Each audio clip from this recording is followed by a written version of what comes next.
All right, fellas, we are on. Lights, camera, action. Good day, everybody. We have with us Shanika Thompson. Good morning. And we have Lulu. Laughing Lou? Okay. I hope the subject today is one that we can laugh at. Oh gosh, I didn't think so now. I hope so. You hope so, right? I hope so. Shanika, tell us a little bit about your work, your profession, and that's why you are here today, to help us understand better what it is like to have someone you love but you're unable to care for, and you have to find a suitable place when you're not able to keep that loved one within the confines of your own home. Where do you fit into this scheme of things? All right. So, good morning or good evening to your viewers. It's a pleasure being here. So, I am a registered nurse by profession. I have been one for over 10 years. And I live very close to Lance and Louise. They are my neighbors. Backdoor neighbor. They are my neighbors. And right next to them, I operate my nursing home for seniors. And the reason why they brought me across here this morning is just to basically ask me about my profession, what I do, and care for our loved ones. Lyndon, who is the son of Mr.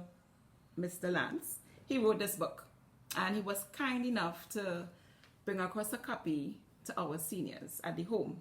And part of having seniors at our home is not just caring for their physical self, but also ensuring that they are socially active. So we have a nice reading club, and we read this book. And one of his stories in the book was called Flowers for My Father. Flowers for Father. And it talks about a young man and his family, and they have aged parents, and they're struggling because apparently with aging comes complications. It comes the need for skilled nursing care, and it also comes with families coming together to form decisions on behalf of the loved one. So the family had a meeting, they came together, and they were deciding what they wanted to do with their elderly parents. And, everybody have their lives to live, which is true. And they thought about, a nursing home, but I can't say it is a wrong misconception, because past history has shown that not all nursing homes will care for your loved one as how you expect. However, there are a lot of nursing homes that do provide excellent nursing care. It's your job as the relatives to investigate, to inquire, to ask questions. And then you can formulate your own ideas, and then, you make your decisions based on that, right? So in the book, there was a struggle between placing in a home, knowing what the ideas are of a home, and doing your best as a relative, as a son, as a daughter, to care for your parents, and we always think in the back of our minds, our parents cared for us so much, they did so much for us growing up, provided, and now, I'm feeling like if I'm going to abandon them by placing them in a nursing home. So I do understand struggles that come with it. However, when you have to deal with the actual physical care and the toll it takes on your body and on yourself and on your family members, then you may begin to think differently. So the story goes along where one of his sons, Vince, he found himself in a position where he volunteered to take care of his elderly parents. And he did it. He spoke with a friend. We went along the footsteps. He took his dad home. He changed him. He and his wife and family. Because it's not one person. When you take on your relatives at home, care for them. It's not just anybody, whether you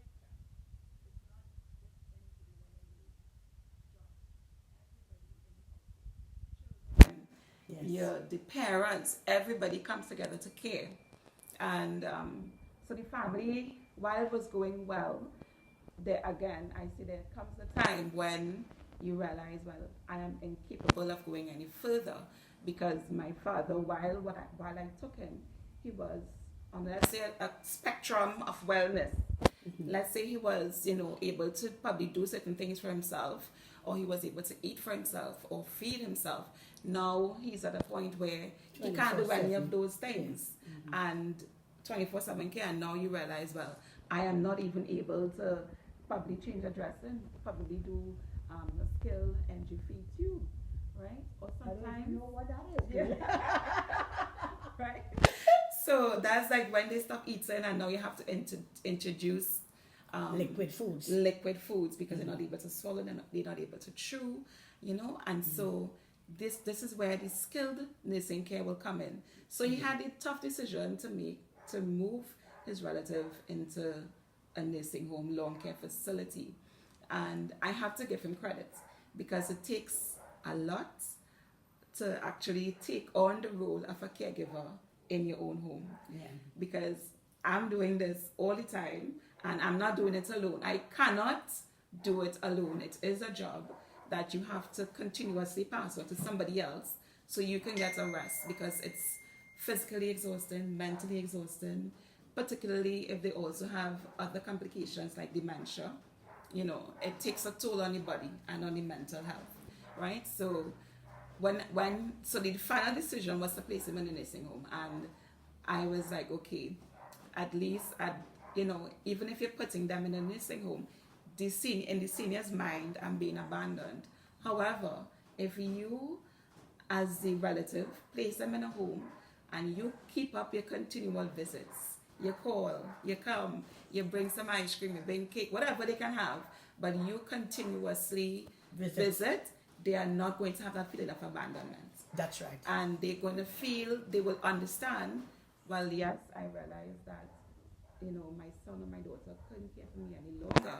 And they are more accepting of the fact that they have to go to a skilled facility, and which was the final decision that he would have made. Right? So ultimately, what I do is that I take over that burden. So let's get to the point of what I do. So I take over. Right. He didn't have time to get to the home though. He died. Oh, he passed away. Yes. Right. He was taken from the home. Right. And went to his daughter's home. Right. And she had said she would check out a home. A home, right. But she called in the doctor. Right. And he died the next day. Right. And so he was destined not to end up in right. Right. So then when you sit down and you think about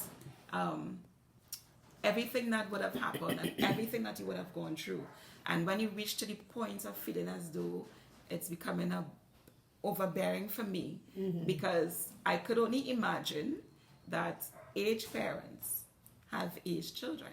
Yes. And so you're dealing now with aged people dealing for the aged. Definitely. Right? So when you think about whatever struggles, your personal health, your mental health, whatever you've been through, when you sit down and you think about what you would have done for my parents, you realize it was worth it. Even though I probably would have come out feeling like if I'm halfway dead, because it was so exhausting. Yeah, there's a sense of satisfaction that comes with caring for your loved one, right? Yeah.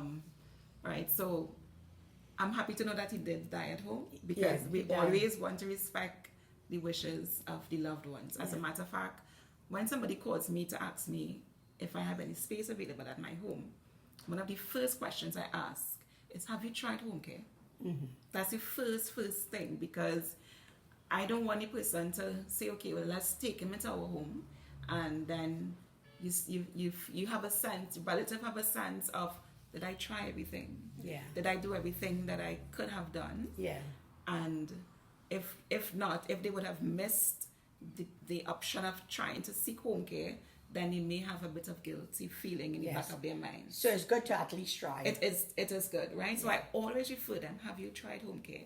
And then when they tell me yes, I said yes, you are an ideal candidate, because they know exactly what, the process they went through. I tried a nurse, she came to the home, things didn't work out, and now what am I to do now? Because I can't care. I'm not in a position to care, right? So then they come to us and we readily accept. And, forming a relationship with the relative is very important. Well, for me, because when I get to speak with a relative, I have an idea of the person that their parents, who I'm dealing with, what their likes are, what their dislikes are. I even use the parent's name. Let's say, for instance, I have a patient that has dementia, and normally they have something called sundowners, where in the evening times they want to pack up and they want to leave and they want to go to work, but it's really time to go to bed, right? And they will tell me, well, I need to leave here because I have to go to work, or I have to go and pick up my children from school. Yeah, all what they did in the past. All what they did in the past. So now I use the opportunity of using the daughter's name. Let's say the daughter is Maria. I said, no, Maria. When I say the word Maria, the eyes light up. So I said, good. Maria said that she'll come for you a little later tonight. So she said, you can go to your bed now, and then she will come later this evening. So you show Maria, tell you that. It's a liar. But I have to, I really have to tell them something to quiet them and to settle them, and using triggers. Maria, daughter, Che, grandson, those things are what settles and triggers them. Yeah, so they remember names, right? So using those names assists me. So when I form a relationship with them, I know, okay, what I can say, what I can't say to this person to have them settle in for the night. Yeah. I remember coming to your home to visit one or two friends who had been there. Right. And there was this particular little lady, East Indian lady, and they'd be having their supper. Right. And she would be sharing her supper with everyone. Everybody. Yeah. Everybody got the same thing like her. Yeah. But she wanted to give this one a piece, give that one a piece. Yes. You want some tea? Yes. And I said, but did she do this? And you said, yes, she was a very sharing person. Yes. And therefore, she continued in that way. Yeah. So it was not the dementia caused it, but it's more that that's who she was. Yes, that is who she was. Yes, so it's really good to have a background about them, because no doubt the family would have told you that. And when you told me that, I said, imagine that in her state, she's still sharing. Yeah, she's still Another sharing. time I came and she had her dress up and then she was picking up mangoes. Yes. Handing everybody a mango. I think I got one. It's really something. But on a lighter scale, just to when I was leaving NP, usually when you're going to retire, they send us on a seminar, 3-day seminar, to prepare you for retirement. Okay. So the one of the sessions were that what would you like to do when you retire? Right. Things that you never was able to do because you were so busy. Yes. And let's talk about what you would have liked to do. And maybe you might just be able to achieve your dream still, So, okay. Well, one of the things that I had thought about was I would like to have a home. Oh, okay. Nice. And I thought of our friends in the church. Right. We had a lot of aged people ending up going into homes, Right. And I thought that it'd be so nice to have a home and care for these people on a small scale, not big, just 2 or 3, Yeah. Yeah. And so different ones said, well, maybe one of the good things to do is to visit homes. Right. I don't think you all were in place At that time. Right. Visit homes and even go and spend time, voluntary time, so you will have a real idea what it is like to run a home, because sometimes you jump into something and Yeah. So I say, okay, great, that sounds good, and Right. So that was the Friday. So when I came home, I think that was the last part of the seminar. Different people talk about what they would like to do, but my thing was I would like to have this home. Right. So I told Lance about the seminar, and I told them, I don't know if I had mentioned before, if ever, might have been, tell them about, I would like to help the friends, Not from a financial point of view, but more to the caregiving, singing hymns with them, having fellowship, Right. So the morning, bright and early, 6 o'clock, Lance woke me up. Brought breakfast for me, right? Right. One of the things he do. Right, yes. So he brought breakfast for me, And he sat there on the chair, and he said, Louise, this morning I have some bad news for you. I said, what's that? He said, well, in the home, Dorothy's run away. Oh. Dorothy has run away. He's creating this scenario for me. Right. Dorothy has run away. Right. Gertrude has a fever, and I called the doctor, and the doctor said he can't come. Right. And I think the last 3 things, somebody had a diarrhea, and the last one was Dorothy run away. I said, close down the home. Close down the home. That was the end of the home. I never talk about it again. That was the real life scenario that Lance created for me. Right. So I didn't even have to visit the home. I can see much worse than all the stories. No, but listen, those stories are so accurate. And those are issues that we face on an everyday basis. Right? So, for me, if you sit down and you think about all the things that could possibly happen, you would really shudder and you would be like, no, I don't want to do that. Right? Close it down before I start. Right, so I honestly get where you're coming from. But for me now, I have this passion, this desire to help people in spite of what challenges I may face or in spite of challenges they may face. Yes. So you'll find that I am a risk taker. I will jump in and I will assess the situation and assist. Yeah. So, and then being qualified as a nurse too. Right, that also is a plus. Real plus. Because they need to know exactly what to do in every single situation. Exactly. And being a qualified nurse is one of the biggest high points of me ensuring that I have a successful nursing home. That's right. Because ultimately, when your relatives say, I'm putting you in charge of my mother or my father, that means you have the responsibility to ensure that whatever skill, whatever care you provide is at optimum level. So I'm not saying that trained geriatric nurses are not capable. They are, but they also need to be supervised by somebody who's qualified and knows and have an idea of what conditions they face, symptoms and signs, and in terms of liaising with the doctor, because the doctor could come across and he using the terminology and the jargons that the geriatric nurse wouldn't know, right? So that's also one of the important things. So when I call my doctor and we having a conversation, everybody around us will be like, okay, what are they talking? Like they're talking gibberish. But the thing is, we know, the different terminologies and what we are saying about the patient. And now I can take this information and I can break it down for the family members in a very basic way, where they all can understand what's happening to their mother, what's happening to their father.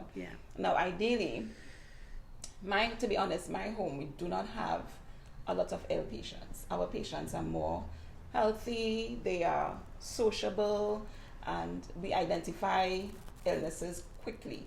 So let's say for some instance, somebody has a swollen foot, we want to know what's happening. I don't take any chances. I'm not a doctor, so I'm calling my doctor immediately. Right. Come and see what's happening here. And because we catch these things early, we don't have a high mortality rate. Our patients, as a matter of fact, we have been operating for 14 years. And I have a patient who's with us for 14 years, which is Miss Moore. And I mean, when I think about her and our challenges together, I'm always reminded and grateful that I'm able to care for her at the point when she came in walking, and up to now she's not able to walk as well as she used to, but she's still healthy, she's still well. Is she the lady that has her hair is tired? Well, no, that's Miss Beulah. She passed. She was 100 she was 101. And so she was with us for over 10 years. So we have celebrated 10 birthdays with her. And that's what I'm saying, they live long. As long as they have proper care, proper nutrition, well socialized and active, they can live well, good leading lives at the homes. So your home must have opened just when I was after wash your hands. So I'm glad that you filled in there. Right, but it's always nice as I mean, the idea to volunteer, it's always nice because I'm always asking for volunteers to come to the home, particularly people with musical talent, musical skills, because that's one of the things that seniors appreciate so much. They love music. So if you can come and sing to them, you come and read a story, read a poem, do a dance, anything, do even coloring, do arts and craft, anything that you have in your spare time, and you realize, well, what could I do? I'm home. Come. Give me a call. Let's get together. He has the voice for reading good stories. Right. Yeah. So when I tell you, I read these stories to my seniors. The stories are so amazing, and the seniors could identify with each story and the scenarios, and not only would we read the stories, but after we would have read the stories, we discuss it. And that is the amazing thing, because to hear, everybody different opinions and contributions is interesting. It is so interesting, and you realize, okay, this is how you think. Okay, nice. I seen a different way, a way that you wouldn't have necessarily seen them. Exactly. On another level, right? So tell me something, I like to talk about romance. Talk to me. Have you ever had like a gentleman fall in love with one of the ladies? Well, I have never had it up until recently. So what happened is that I have a lady that has dementia, right? Oh, by the way, they're getting married soon. So no, I mean serious? No. No, she has dementia. Yeah, but when I hear that, she will have to have dementia to marry her. Right, but they both of them do. They both do, right? But he's more on the cognitive side, so he's a little bit more reasonable, right? So she lost her husband, but in her mind, she's still married. Yes. Right? So when the gentleman came into the home, she said, hey, look, my husband. And he just lost his wife, right? What a thing. He remembered, and he knows that his wife passed. Yeah. But he's not telling her. She's not his wife. Yeah, she's not saying, no, I'm not married to you. Yes. He's allowing her to treat him as though he's a husband. Yes. So they will sit down together. They will sit and they'll have their hands like this together. Cute. And when we bring her lunch, she's not eating until her husband is eating next to her as well. Right? So I am like, what is happening here? I am like, okay, I know we all, but if it's one thing that I was worried about, I was worried if they would have turned a little touchy, because we know we all have sexual needs, right? Yeah. But thankfully, I have to thank God, because I did not know how I would have dealt with that. But they want their room together. But the thing is that when the nurses are putting her in her room, she said, no, wait, I have to go with my husband. So now we have to come up with a genius way to tell her, well, every single evening we have to tell her, well, he left already, he's not here, or well, he went on the road, he coming back just now. Yeah, because that is obvious. Right, yeah, and then she would say, okay. That calls for a drink, Let me hear, I love stories, Yes, so recently they said to us, well, we're getting married in July. I said, really? This is such short notice. I have to get my clothes, I have to get my shoes. She said, don't worry about any of those things. You just come in what you have. We just want people who we love surrounding us there. Listen to me. So we call them the KFTL couple. So we went on a brunch, Mother's Day brunch on Sunday, and it was well decorated. When they saw the decorations, head and not, we getting married today. I love the story. I said, would you like to get married today? Yeah. Here, Hannah. But aren't I married already? I said, yes. Yes, you are. Right, because that's her husband. Right, no, she remembered. She remembered that she is married. Yes. So, in the back of her mind, she thinking that I have a guy there, we haven't been married as yet. And then she came to the sudden realization that this man here is not my husband. I am already married, and she remembered who her husband was. Oh, she got that, because it happens. They go through spectrums of cognition. So he out in the cold now? only until as soon as we got back to the home. Yes. That's my husband. He's sitting down right next to me. Okay. Yes, that's great. Excuse me. I think you need to warm that water. I want to That water's not gonna be hot enough. It feels pretty hot to me. Well, I don't really like hot. Right, well, it's good Yeah, enough. so it should be fine. Yeah. Yeah. But you know, excuse me, I need to interject a little bit. You were Yes. talking a while ago about using the name of the daughter, Maria, is it? You Yes. said? Yeah. I remember when my dad was in Cora there, Uh-huh. and he was alone in the house, and he said to me one day, I need to go to Cora. And he's sleeping in his room in Cora. Right. And I said, oh gosh, but you're in Cora. No, this is not Cora. So I lifted him off the bed, Right. and I took him into the last room, because there were 3 bedrooms. Right. And when I got into the last room, he was so pleased that he had got back to Cora. Right. So you see? So when you said, you know, that you had to do these things to help, Yes. it is really Yeah, true. it is true. It is. Yeah, And just a word, just using that one single name or word or scenario can trigger a connective response and have them settle in their minds. Yeah. Right. Yeah. Also, too, when father left Cora, Right. you see now, You wanted some of that bay leaf from the refrigerator? You want some of that? The bay leaf, the ground bay leaf. no, I think this has everything in it. Okay, there's sugar there if you need some sugar, All right? right, no problem. We're having a little treat too. This is not just all about professional. Well, you see, when she started talking romance talk, I say now it's time for hearts and cocoa. Okay, that's good. Yeah. Yeah.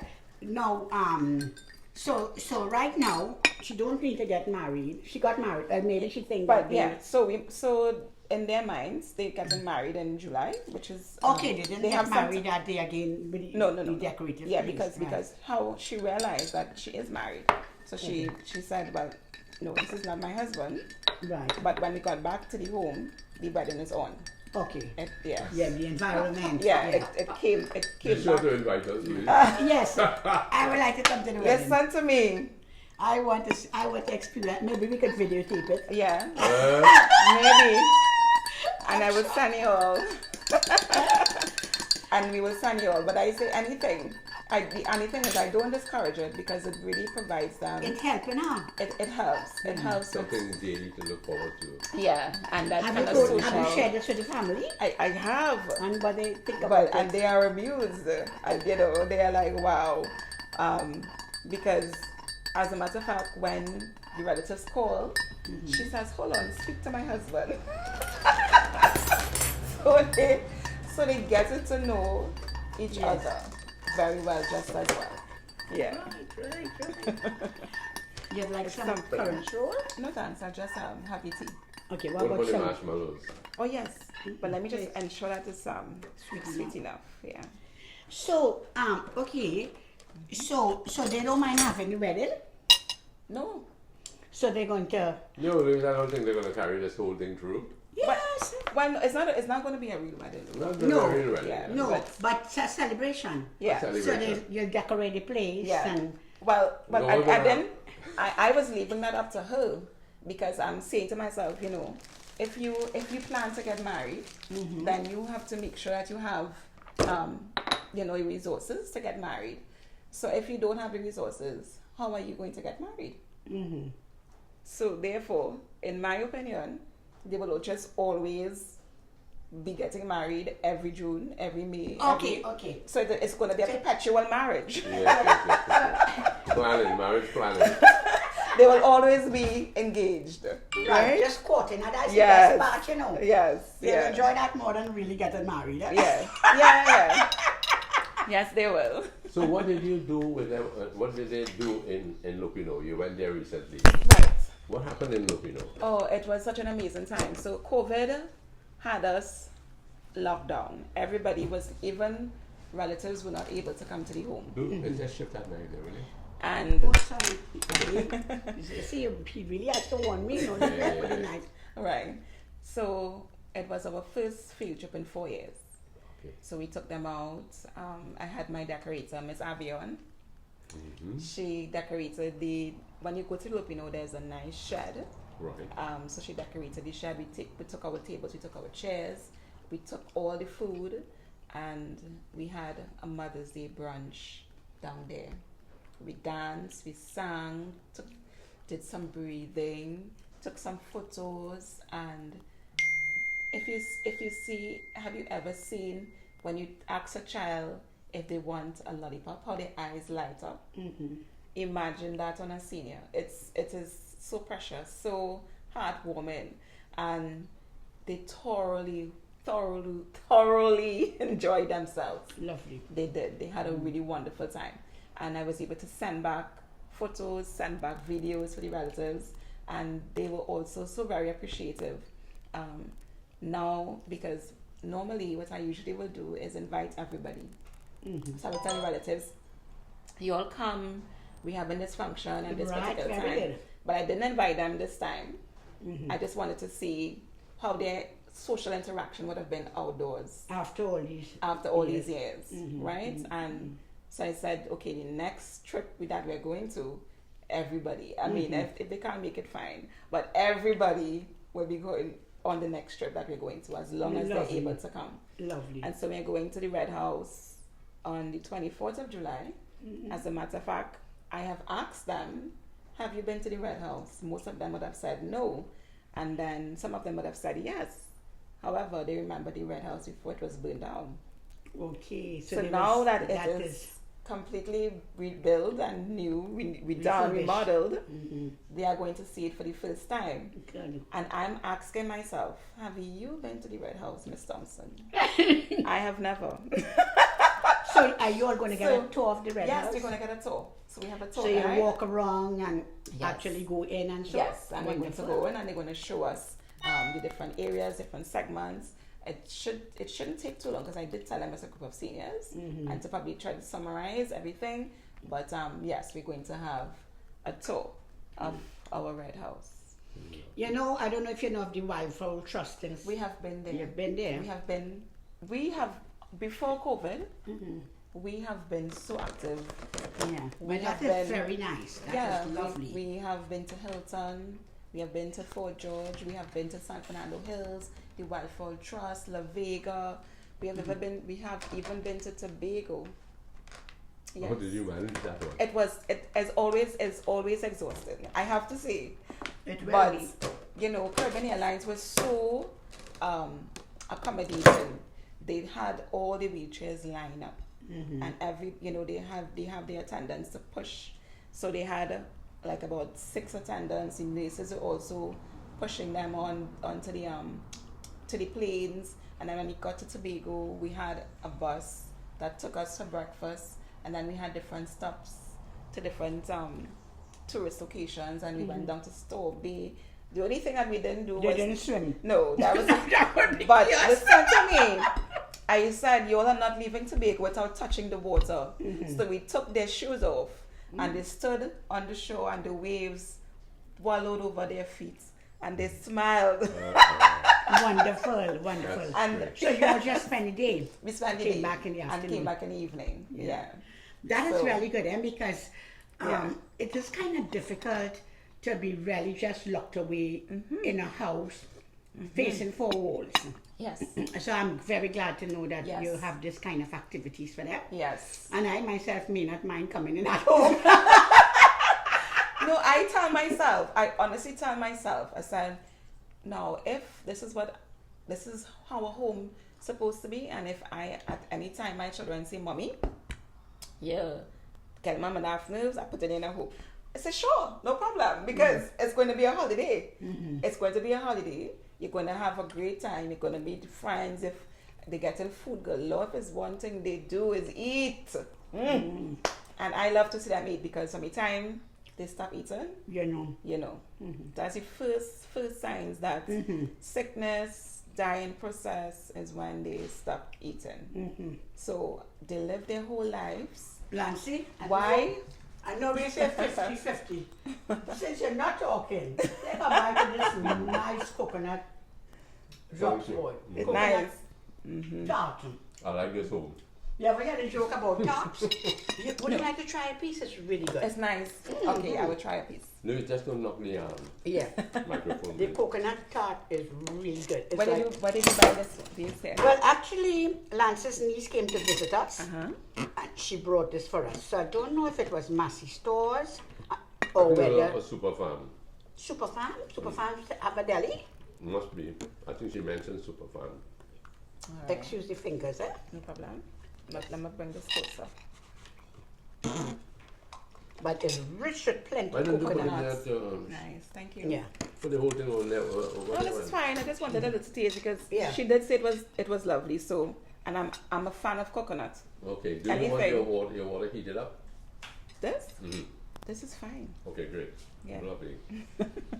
Can I get a napkin, please? And you can have one. You have to?